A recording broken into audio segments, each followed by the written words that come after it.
Good morning students. कल हमने last time discuss किया था हाइड्रोकार्बन्स को। बेटा आज हम हाइड्रोकार्बन्स की नेमिंग पढ़ेंगे, ठीक है।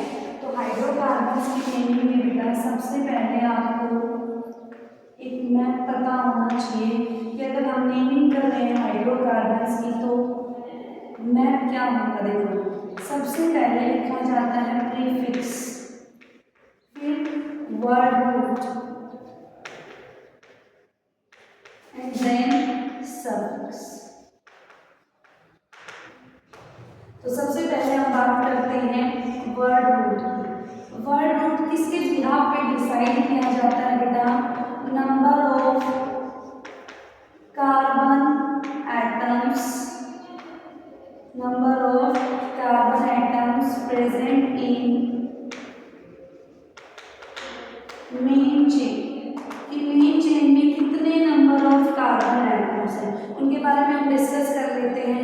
कि अगर हमारे पास मेन चेन में नंबर ऑफ कार्बन एटम्स 1 है तो उसके लिए हम क्या यूज करेंगे? नंबर ऑफ कार्बन एटम्स और यहाँ पर वर्ड रूट। कि अगर हमारे पास एक कार्बन है, कितने कार्बन है बेटा?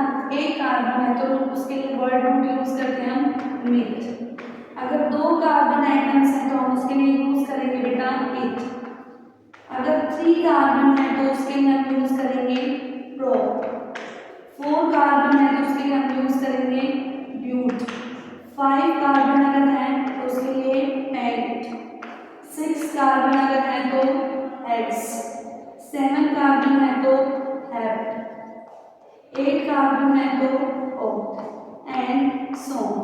इस तरह से हम वर्ड रूट पे डिसाइड करते हैं बेटा कि अगर number of carbon atom main chain में 1 है तो मिथ, 2 है तो इथ, 3 है तो प्रोप, 4 है तो ब्यूट, 5 है तो पेंट, 6 है तो हेक्स, 7 है तो हेप्ट, 8 है तो oct. Similarly word root decided by this.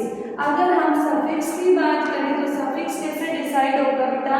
Suffix decide होता है कि कार्बन कार्बन के बीच में बॉन्ड कैसा है। कार्बन कार्बन के बीच में बॉन्ड कैसा है? अगर कार्बन कार्बन के बीच में बॉन्ड है बेटा सिंगल, कैसा बॉन्ड है? सिंगल बॉन्ड है। सिंगल बॉन्ड का मतलब वहां पर क्या प्रेजेंट है भाई? एल्केन प्रेजेंट है। तो हम सफिक्स यूज करेंगे बेटा क्या? वहां पर सफिक्स यूज होगा एन। सिमिलरली अगर कहीं पर कार्बन कार्बन के बीच में डबल बॉन्ड है, क्या है बेटा?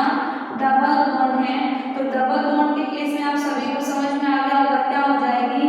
एल्कीन। क्या हो जाएगी? एल्कीन। और एल्कीन के केस में हम सफिक्स यूज करते हैं ENE।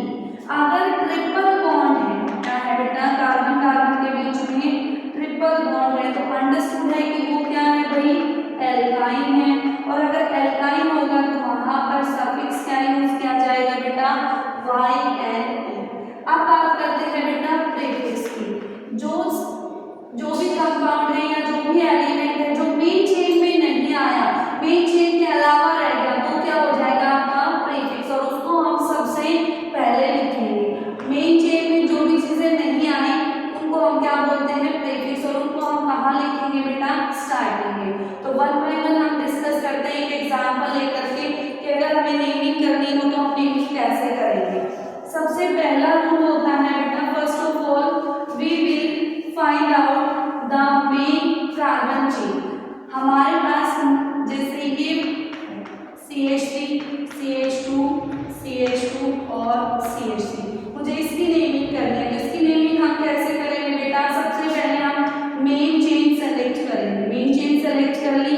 मेन चेन में कितने कार्बन है? काउंट करो 1 2 3 4। सभी चीजें किसमें आ गई? मेन चेन में आ गई। तो यहाँ पर कोई भी प्रीफिक्स नहीं होगा।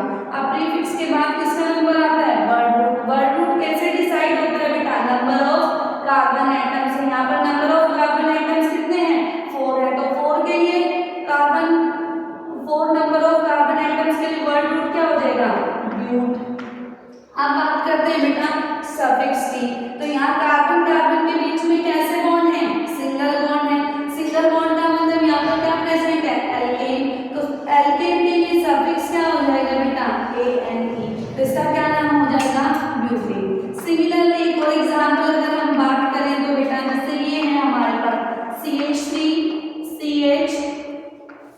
डबल बॉन्ड CH, ये है।